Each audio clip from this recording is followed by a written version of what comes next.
Hi friends, నమస్తే. నేను మీ వర్ష వంటల ఛానల్ నుంచి మరో కొత్త రెసిపీతో మీ ముందుకు వచ్చేసాను. ఈరోజు నేను చేయబోయే వంట ఆవపిండి పులిహోర. 1 కేజీ రైస్ అయితే చేస్తున్నానండి. ఇది దానికైతే ముందుగా ఎసరు పెట్టుకొని రైస్ కడిగి పెట్టుకున్నాను. ఎసరు చూడండి, పొంగులు వస్తుంది కదా, మరిగిపోయింది. ఇందులో రైస్ వేసేసుకొని కలిపేసి మూత పెట్టేయాలి. ఈ విధంగా ఎసట్లో బియ్యం అయితే వేసేసానండి. ఒకసారి కలుపుకొని మూత పెట్టేస్తే పొంగి వచ్చిన తర్వాత మళ్ళీ చూడవచ్చు. రైస్ చూడండి ఎలా వచ్చింది. పులిహోరకి రైస్ పలుగ్గానే ఉండాలి కాబట్టి గంజి వంచేసుకుందాం. రైస్ అయితే వంచేసానండి. వంచేసి వేసుకొని ఫ్యాన్ కింద పెట్టుకోవాలి. రైస్ అంతా చల్లారిన తర్వాత కలుపుకుంటే రైస్ ముక్కలు అయిపోకుండా చాలా చక్కగా ఉంటుందండి. ఇప్పుడు మనం ఈ వేడివేడిగా ఉన్న రైస్లోనే ఆవపిండి పులిహోర అని చెప్పాను కదండి. నేను ఇందాకే ఒక 3 స్పూన్ల ఆవాలు, ఒక 8 అలా ఎండుమిరపకాయలు పొడి చేసి పెట్టుకున్నానండి. ఇదంతా కూడా ఇప్పుడు ఈ రైస్లో కలిపేసుకోవాలి. నాకైతే ఒకటి సరిపోలేదు, అందుకే వేరే దాంట్లో కూడా కొంచెం వేసాను. ఇప్పుడు ఈ పిండి మొత్తం కూడా వేడివేడి అన్నంలో కలిపేసుకోవాలండి. వేసుకుని మొత్తం కలపన అవసరం లేదు. ఇలా అడుగుకి పెట్టేసి ఉంచితే వేడెక్కి దానికి ఉన్న పచ్చి వాసన అది పోయి చక్కగా ఉంటుంది. కేజీ రైస్కి అండి, కేజీ రైస్కి ఇప్పుడు స్కిప్ చేయకుండా చూడండి. కేజీ రైస్కి వచ్చి చింతపండు అయితే 1/2 కిలో పడుతుందండి. 1/2 కిలో చింతపండు. నేను గోకవరం చింతపండు యూజ్ చేస్తాను. 1/2 కిలో చింతపండుని నానబెట్టేసి గుజ్జు తీసి చిక్కగా అయ్యేలాగా ఇదిగోండి నేను ఇలా చేసుకున్నాను. ఇలా ఎందుకు తీసి పెట్టుకున్నానంటే నేను ముందే కొన్ని రోజుల ముందే నేను చేసుకుని పెట్టేసుకున్నాను. ఇది ఎలా చేయాలంటే, మీకు ఎప్పుడు పులిహోర చేయాలనుకున్నా మీకు సమయం ఉండదు, దానికి చాలా సమయం పడుతుంది అని చెప్పేసి అనుకుంటారు కదా అందరూ. దానికోసమే చింతపండు ఎప్పుడైనా మీకు ఖాళీ సమయంలో గుజ్జు తీసుకొని ఉడికించేసుకొని అందులో ఆయిల్, ఉప్పు, ఒక 1/2 కేజీ చింతపండుకి 1 గుప్పుడు ఉప్పు, ఒక 2 స్పూన్లు పసుపు, కొంచెం నూనె వేసి శుభ్రంగా ఇలా దగ్గరికి అయిపోయేలా చూడండి, చిక్కగా ఎలా ఉందో ఇలా దగ్గరికి అయిపోయేలాగా మీరు తయారు చేసుకొని పక్కన పెట్టేసుకోవచ్చు. చల్లారిన తర్వాత ఒక ప్లాస్టిక్ జార్లోకి అయితే తీసి మీరు ఫ్రిడ్జ్లో పెట్టుకుంటే 3 మంత్స్ పైనే మీకు నిల్వ ఉంటుందండి. ఎప్పుడైనా సరే మీరు ఒక గ్లాస్ బియ్యం వండుకొని అందులో మామూలుగా తాలింపులు మీరు వేపేసుకొని అందులో ఇది 1 స్పూన్ కలుపుకుంటే సరిపోతుంది. చాలా ఈజీగా తయారు చేసుకోవచ్చు. మనకు అప్పటికప్పుడు పని అవ్వదు అనుకుంటే ముందుగానే చేసి రెడీ పెట్టేసుకోవచ్చు. కానీ పని అవ్వదని చాలామంది నిమ్మకాయ పులిహోర ప్రిపేర్ చేస్తున్నారు. కానీ చింతపండు పులిహోరకున్న టేస్ట్ దేనికి కూడా రాదు కదండి. అందుకే ఈ చిన్న చిట్కా మీకోసం. ఖచ్చితంగా కేజీ రైస్కి అయితే 1/2 కేజీ చింతపండుతో తయారు చేసినటువంటి గుజ్జు అయితే పడుతుందండి. గుర్తుపెట్టుకోండి. ఎవరైనా ఎన్ని కేజీలైనా చేసుకోవచ్చు. 1/2 కేజీకి అయితే 1/2 కేజీ చింతపండు గుజ్జులో సగం వేసుకుంటే సరిపోద్ది. ఇప్పుడైతే మనం ఆవపిండి ఇందులో కలిపేసుకున్నాం కదా, కొంచెం అంతా పసుపు కూడా వేసుకోవచ్చు. నేను ఆల్రెడీ గుజ్జులో కూడా పసుపు వేసాను. ఇప్పుడు తాలింపులు వేపుతాం కదండి, అందులో కూడా పసుపు వేస్తాను. అందుకని కొంచెం అయితే సరిపోతుంది.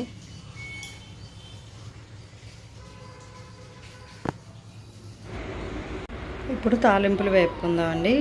1 కేజీ రైస్కి అవసరమయ్యే తాలింపులు ఎన్నో చెప్తాను. వేరుశనగుళ్ళు వచ్చి ఒక 100 గ్రాములు వేసుకోండి.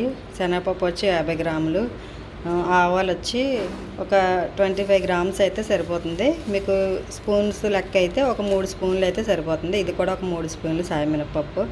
ఎండుమిరపకాయలు వచ్చి ఒక 12 అలాగ వేసుకోండి. పచ్చిమిరపకాయలు వచ్చి 8 పచ్చిమిరపకాయలు, అల్లం ముక్క 2 ఇంచుల అల్లం ముక్క చిన్న ముక్కల కింద చేసుకుని పెట్టుకోండి. కరివేపాకు మన ఇష్టమే, అంతైనా వేసుకోవచ్చు. ఇప్పుడైతే స్టవ్ ఆన్ చేద్దామండి. కళాయి వేడెక్కిందండి. ఆయిల్ వేసుకుందాం. నేను ఎప్పుడు వేసే కప్పుతోనే ఉంటుంది కదండి, ఆ కప్పుతోనే 1 కప్పు వేసుకున్నాను. ఇంకో 1/2 కప్పు కూడా వేసుకుంటున్నానండి. 1/2 కప్పు వేరుశనగ గుళ్ళు ఫస్ట్ వేసుకోవాలి. వేసానండి. ఇవి కొంచెం వేగిన తర్వాత శనగపప్పు కూడా వేసుకుందాం.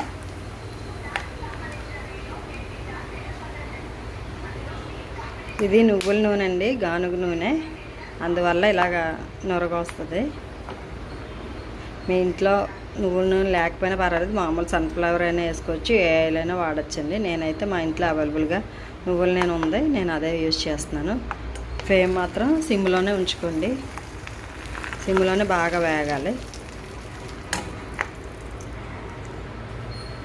వేరుశనగ గుళ్ళు వేసిన ఒక 2 నిమిషాలకి శనగపప్పు కూడా వేసానండి.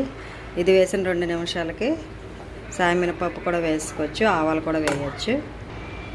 సాయమినపప్పు కూడా వేసానండి, వేగుతున్నాయి. ఇలా సిమ్లో పెట్టాను, వేగుతున్నాయి. ఒక 2 మినిట్స్ ఆగి ఆవాలు కూడా వేసేసుకోవచ్చు. ఆవాలు కూడా వేసానండి, మిరపకాయలు కూడా వేసానండి. ఇప్పుడే వేసాను ఎండుమిరపకాయలు, ఇందులో పచ్చిమిరపకాయలు,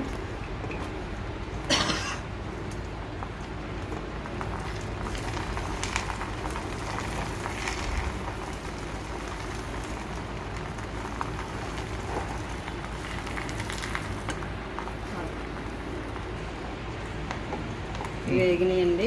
ఇందులో అల్లం మనం తురుముకొని పెట్టుకున్నాం కదా, అల్లం కూడా వేసేసుకోండి.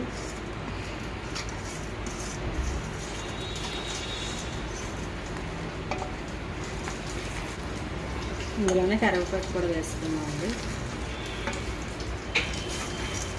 ఇవన్నీ కూడా మనం సిమ్లోనే పెట్టుకొని వేయించుకోవాలి. టైం పడుతుంది, అయినప్పటికీ కూడా అన్నీ మాడిపోకుండా చక్కగా వేగాలంటే సిమ్లోనే పెట్టుకొని మనం వేసుకోవాలండి. ఇందులోనే పసుపు వేసేసుకొని దించేసుకుందాం, అయిపోయినట్టే.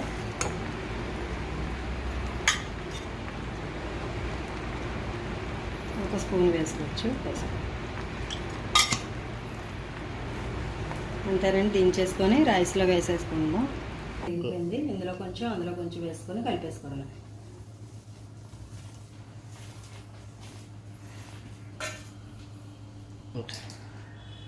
తాలింపులు వేసిన తర్వాత ఒక్కసారి ఇలా కలిపేసుకోండి, పక్కన పెట్టుకోవాలండి. మొత్తం ఈవెన్గా మొత్తం స్ప్రెడ్ చేసుకున్నానండి. దాని తర్వాత చింతపండు గుజ్జు మొత్తం రైస్ అంతా ఇలా వేసుకుని ఇప్పుడు సాల్ట్ వేసుకుందామండి. ఇందులో ఒక గుప్పుడు సాల్ట్ ఉప్పు అయితే వేసుకొని చేసుకోమని చెప్పాను కదా చింతపండు దాంట్లో, అది కాకుండా మనకి రైస్లో కూడా ఇంకా పడుతుందండి. ఒక 3 స్పూన్స్ అయితే వేస్తున్నాను నేను కేజీ రైస్కి. మొత్తం చింతపండు అయితే వేసి మిక్స్ చేసేసానండి. నాకు ఎలా వచ్చింది. మీకు కొంచెం సాల్ట్ తగినట్టయితే సాల్ట్ కూడా వేసుకొని కలుపుకోవచ్చు, ఏం పర్వాలేదు, కలిసిపోతుంది. నాకైతే ఇలా చాలా రుచికరమైన ఆవపిండి పులిహోర రెడీ. ఇంతే కలిపేసుకొని చాలా చక్కగా చాలా టేస్టీగా ఉంటుంది. చాలా ఈజీ ప్రాసెస్ కూడా. నేను చెప్పినట్లు చింతపండు ముందే గుజ్జు కింద చేసుకొని పెట్టేసుకుంటే మీకు ఎప్పుడైనా సరే 10 నిమిషాల్లో మీరు రైస్ ఉడికిపోతుంది కాబట్టి తర్వాత ఒక 10 నిమిషాల్లో మీరు తాలింపు పెట్టేసుకోవచ్చు. గుమగుమలాడే మీ ఆవపిండి పులిహోర రెడీ. మీరు కూడా టేస్ట్ చేసి ఎలా వచ్చిందో నాకు కామెంట్ చేయండి.